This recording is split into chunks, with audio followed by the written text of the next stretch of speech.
Hi, Michael Schuster here on behalf of the team of various professionals at Divorce Specialist Group. Today I'm going to share some lessons that we've learned about telling your kids that you're getting a divorce. You and your soon-to-be ex have decided to separate or get a divorce, and you're wondering when and how you should tell the kids. Often parents have a lot of stress and worry or panic about telling their children that they're getting a divorce. Concerns are obviously about how the children are going to react. Many also fear how you, as a parent, will be able to handle your own emotions in front of the kids.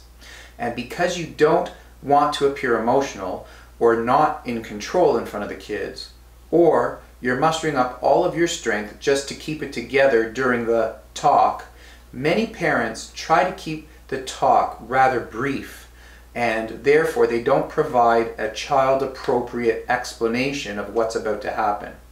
Or they don't give the kids the chance to ask their own questions.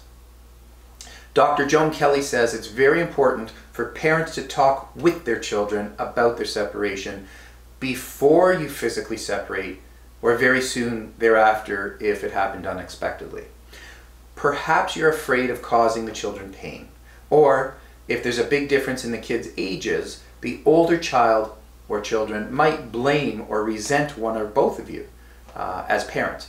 Now, Dr. Kelly says that despite your anxiety, all children need to know what's happening and how their parents' separation or divorce is going to affect their own lives.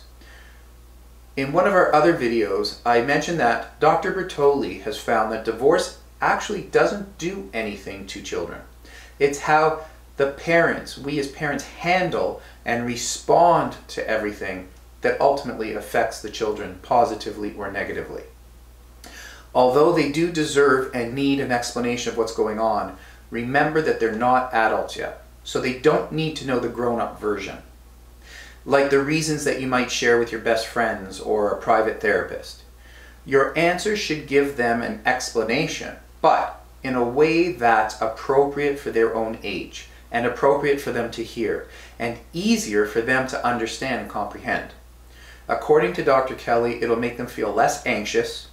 It establishes a healthy pattern of communication with your children. And so, for example, kids in kindergarten or very young children might not even comprehend what divorce really means.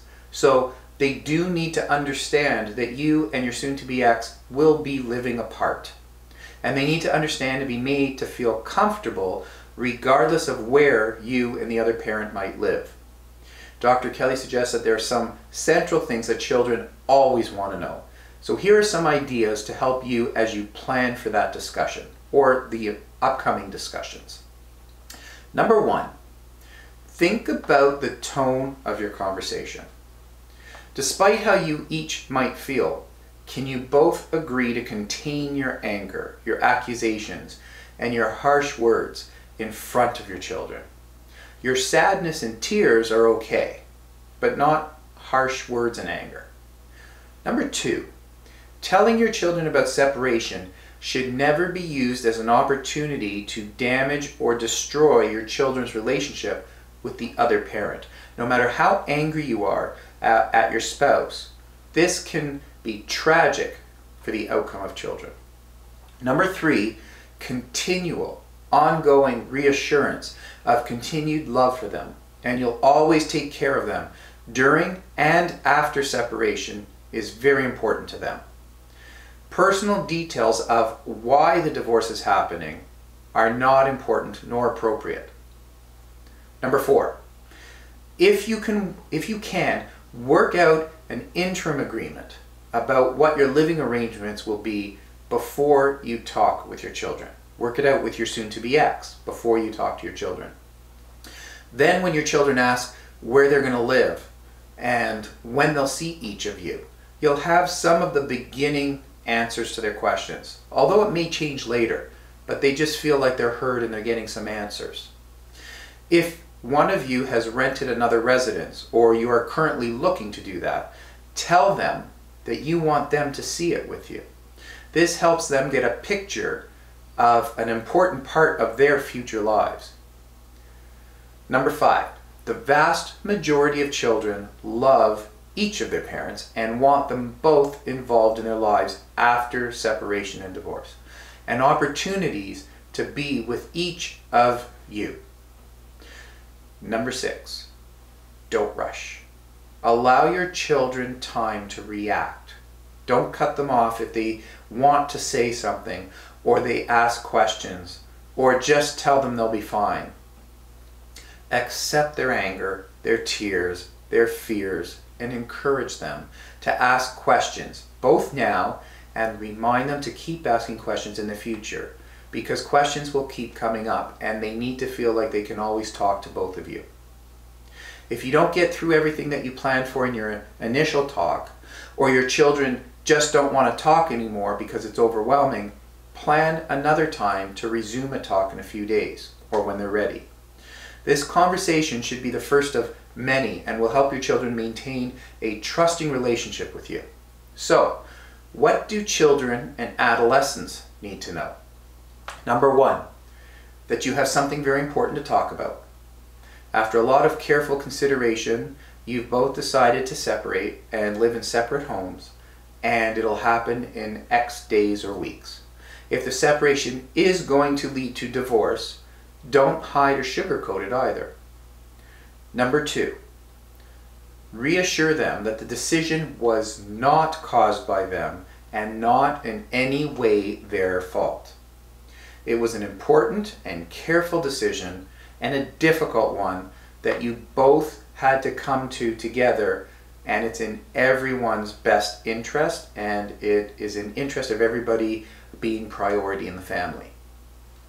Number 3, reassure them that a separation or a divorce between their mom and dad does not mean that either of you are divorcing them. In other words, they need to hear that neither of you are going to disappear from their lives. You will always be their parents.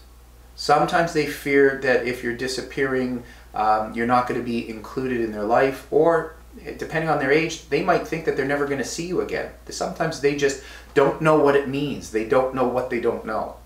So remind them that you're going to be fully involved and included in their life. Give them examples of that. Number 4, tell your children what the separation means for them and what happens next, meaning where each of you are going to live and where they will be living.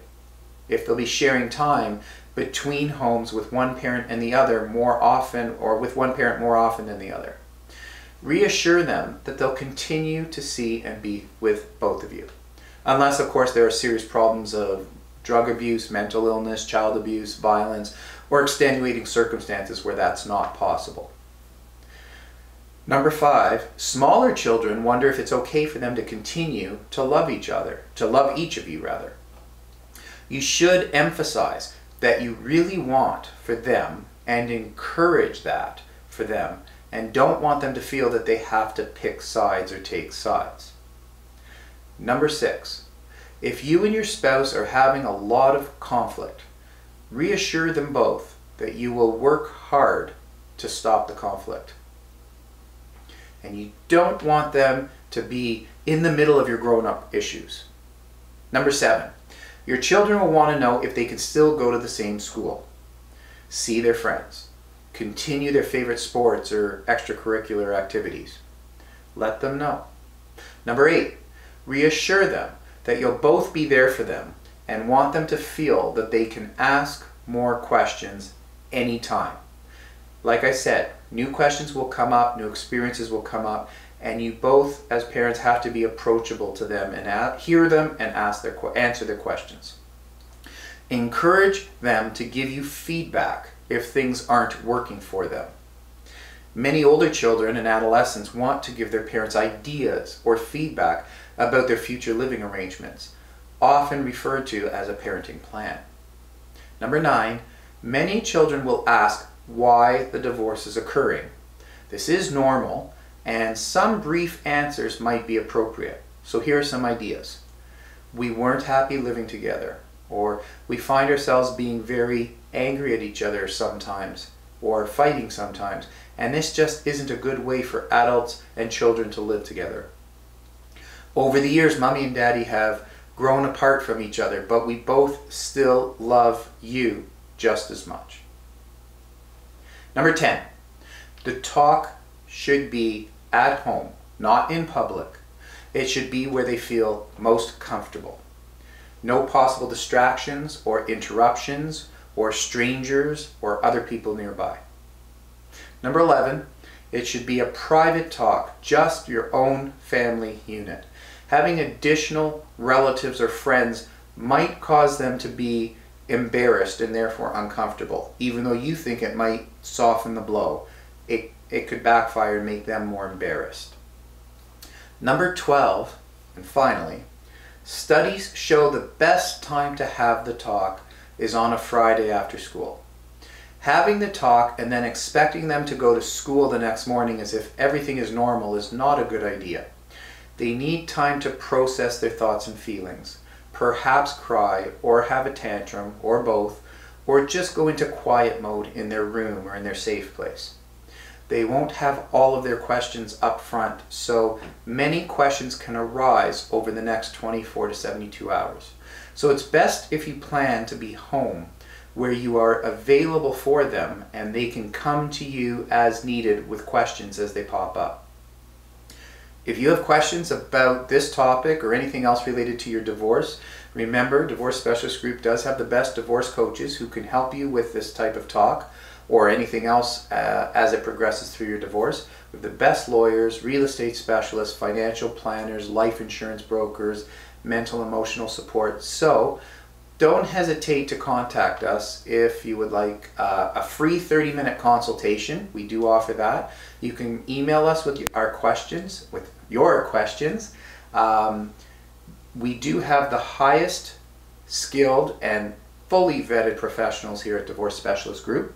All have integrity, all have a proven track record of success, and they all genuinely care about you and what you're going through. So you can email us with your questions or email us to request a free 30-minute consultation. And please remember, all emails or phone calls or meetings are strictly confidential, and there's never any pressure or obligation to do anything. We just want to answer your questions. You can email us at info@divorcespecialistgroup.com. Thanks for watching, and we do wish you well.